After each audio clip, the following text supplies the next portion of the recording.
기독교에서 추수감사절은 기본적으로 한 해 동안 주신 풍성한 수확과 물질적인 축복에 대해서 하나님께 감사를 드리는 의미가 있습니다. 또 이날은 신앙 공동체가 함께 모여 예배드리면서 하나님께 감사를 올려드리는 시간을 통해서 공동체의 유대를 강화하는 기회이기도 합니다. 그리고 무엇보다 이날은 하나님께서 삶의 필요를 채워주심에 대한 신뢰와 의지의 표현입니다. 이것을 통해서 앞으로의 필요도 하나님께 맡기는 믿음을 우리는 확인하게 됩니다. 물론 이러한 체험은 물질적인 수확뿐만 아니라 신앙적인 또 영적인 열매, 즉 하나님과의 관계에 대해서도 우리가 성장하고 더 가까워지는 것에 대해서 감사를 드리는 날입니다. 이런 의미를 담아서 오늘 예배를 통해 하나님께 마음과 뜻과 정성을 다해 감사를 올려드릴 수 있는 예배가 되기를 축원합니다. 오늘 감사절을 통해서 주시는 말씀은 시편 136편의 말씀입니다. 본문의 감사 내용을 크게 4가지 혹은 3가지 정도로 나눌 수가 있는데 본문에서 구절마다 반복되는 고백이 있습니다. 그것은 본문의 내용을 보면 우리가 삶에서 또 한 해를 살아오면서 한 개인이 감사로 고백하는 내용과는 조금 거리가 있어 보입니다. 2절부터 말씀 보면 모든 신들 가운데 가장 크신 하나님께 감사하라 와닿지 않습니다. 오히려 하나님 왜 다른 신들이 있어? 하면서 의문을 듣기도 하는 구절입니다. 또 4절에 홀로 큰 기적을 일으키신 분께 감사라고 하지만 내 삶에 큰 기적이 와닿지 않는 사람에게 감사의 고백은 쉽지 않습니다. 저도 돈이 많이 생긴다든지 또 갑자기 나에게 좋은 일이 자동차가 생긴다거나 좋은 집이 생기는 그런 일들, 그런 것들을 우리가 경험하지 않고는 내 삶의 큰 기적이라고 부를 만한 고백이 없습니다. 그리고 5절부터 9절까지는 거의 창세기, 창조 기사회를 가지고 하나님께 감사를 하라고 합니다. 하늘을 만들고 땅을 펴놓고 큰 빛과 해를 만드신 하나님, 또 달과 별을 지으신 하나님께 감사라고 합니다.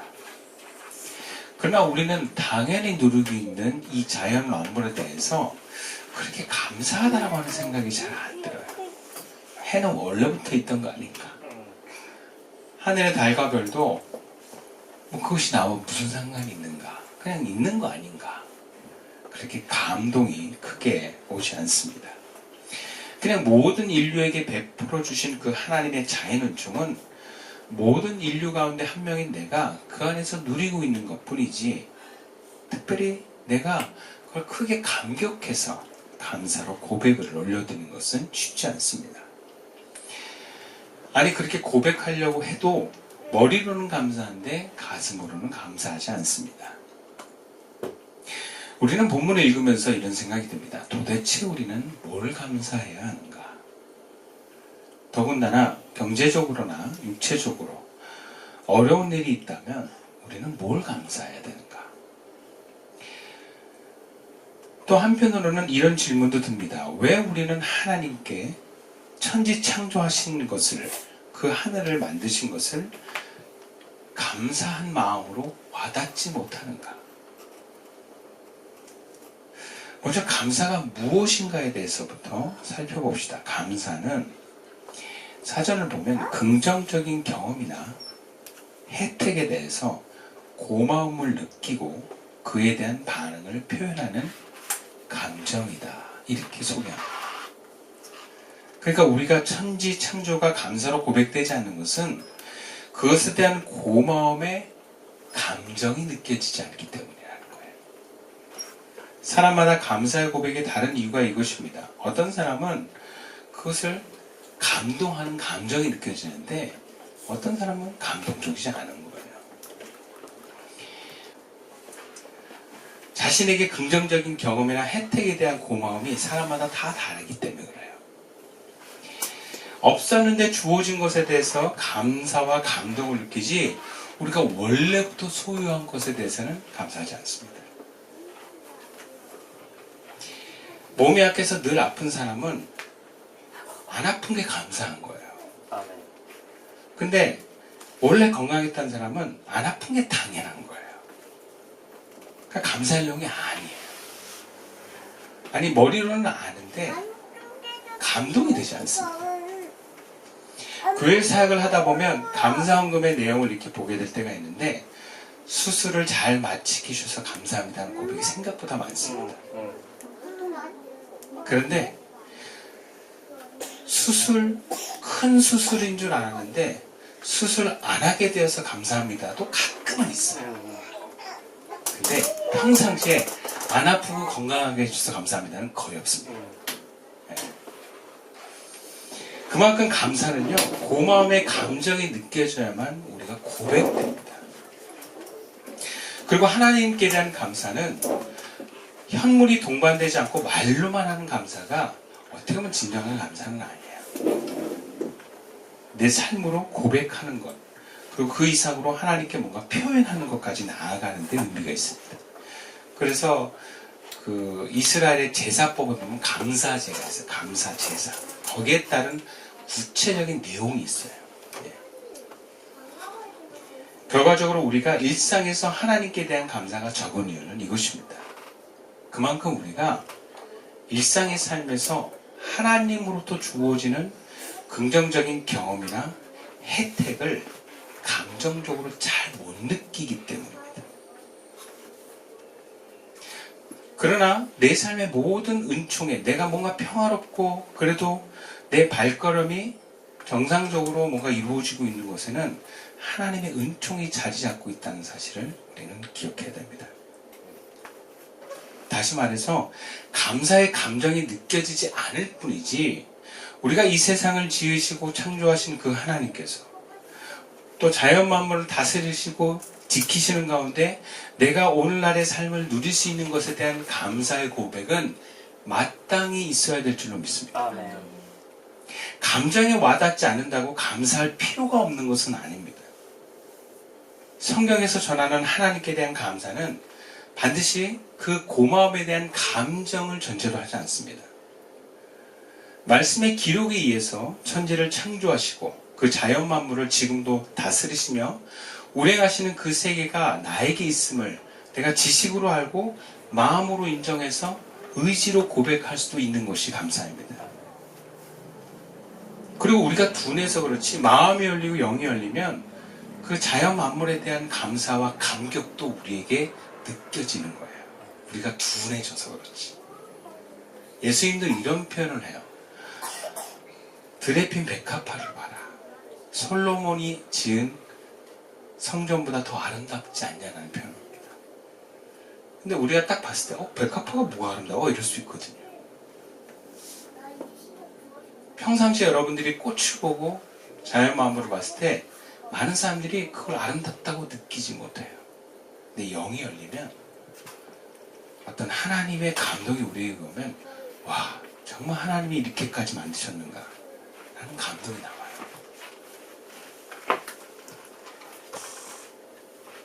그러나 우리가 그렇게 감동이 오는 날을 고대할 수만은 없습니다.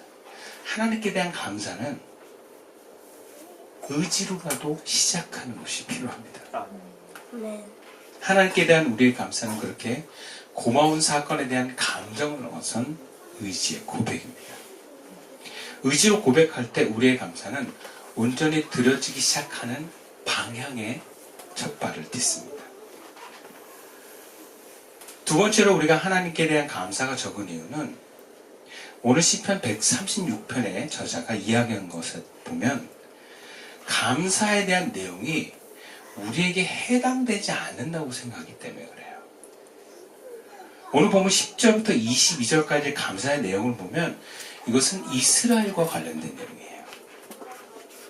노예로 수백 년을 살아온 이스라엘을 모세를 통해서 애굽에 재앙을 내려서 그들을 데리고 나오는데 홍해를 질러서 또 애국 군대를 그 따라오는 애국 군대를 하나님이 쓸어버리시는 가운데 그 홍해를 건너서 그 땅으로 나온 그 삶, 그 모습들이 오늘 본문에 표현되고 있어요.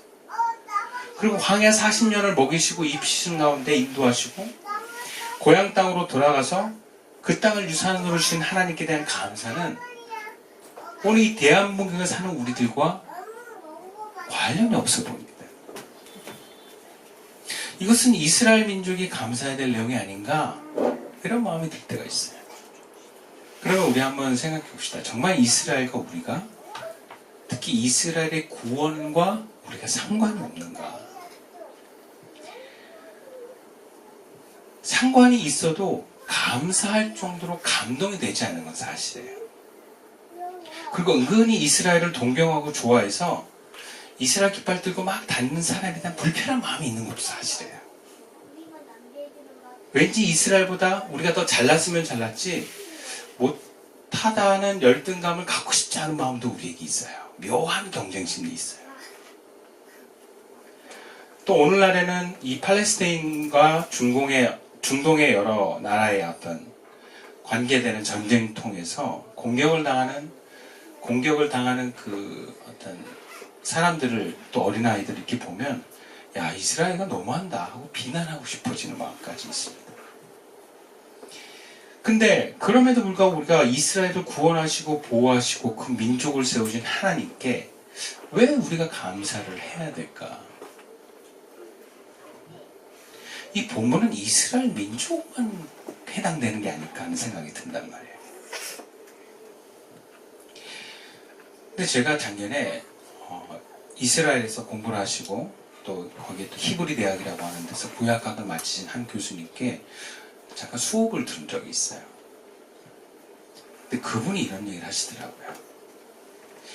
이스라엘이 만약에 지금 존재하지 않는다면 우리가 믿고 배우는 구약은 인정받지 못합니다. 그러더라고요. 구약 성경이 우리가 믿고 받아들이는 데 있어서 더 힘을 얻는 건 그것이 이스라엘 민족의 산 역사이기 때문에 그렇습니다. 그래서 그들의 존재는 무척 중요합니다. 그런 얘기를 하더라고요. 성경의 말씀을 우리가 믿고 따른 우리들에게 이스라엘의 존재는 큰 의미가 있다라는 거예요. 말씀의 예언하심과 그 예언하심에 대한 성취가 성경에 나와 있는 그대로 우리가 실존하고 있는 사람들을 볼 때 그 성경에 대한 확신과 신뢰가 큰 영향을 준다는 거예요. 여러분 이스라엘은 구약 성경만 지금 믿고 그들을 받아들이고 있거든요. 근데 우리가 쓰는 구약 성경하고 거의 비슷합니다. 큰 차이가 없어요. 네. 순서만 좀 차이가 있어요. 모세오경, 이런 시가서, 예언서 다 들어가 있어요. 역사서. 근데 그들은 그거를 자기들의 역사로 아는, 그것은 날마다 말씀을 막 머리에 메고 팔꿈치에 넣고 다니고 암송하고 얼마나 소중히 여기는지 몰라요. 성경이 이스라엘이란 큰 역사책과 같은 거예요. 그래서 그들의 역사는 하나님의 실존과 하나님의 역사심을 오늘 우리에게 증거하는 내용이기도 합니다. 그리고 로마서에 기록된 바울의 주장은 이스라엘과 이방인 우리들을 연결짓습니다. 이방인 우리를 돌감람나무에 비유하면서 참 감람나무는 이스라엘에게 접붙여서 하나님의 생명의 진액을 받아서 너희들이 열매를 맺는다는 표현을 해요. 그래서 로마서 11장 17절에 또 한 가지 얼마가 꺾이는데 돌 감람나무에는 네가 그들 중에 접붙임이 되어 참 감람나무의 뿌리의 진액을 함께 받는 자가 되었은즉 이라고 고백합니다. 이것은 이스라엘 없이 하나님께 생명의 진액을 함께 받을 수 없다는 걸 말해요. 심지어 에베소서에는 이렇게 기록합니다. 2장 15절에 법정으로 된 계명의 율법을 폐하셨으니 이는 둘로 자기 안에서 한 세 사람을 지어 화평하게 하시고 그래요. 그러니까 이스라엘과 이방인 그리스도인이 하나가 되어서 한 세 사람으로 하나님께 나아간다는 거예요. 여러분 기독교는 이스라엘과 뗄래야 뗄 수 없는 관계에 있습니다. 그 이스라엘의 기독교 안에 마음이 있는 것입니다. 그렇다고 우리가 유대인의 율법을 지키거나 유대인의 절기를 지키진 않지만 온 인류를 구원하시기 위해서 이스라엘을 세우신 그 하나님의 뜻에 우리가 함께 연결되어 있는 줄을 믿습니다. 그런 측면에서 우리가 이스라엘 민족으로 와닿진 않더라도 이스라엘을 구원하신 하나님께 감사드릴 수 있는 거예요. 이것은 감정이 아니라 말씀으로 인하여 감사드리는 고백입니다.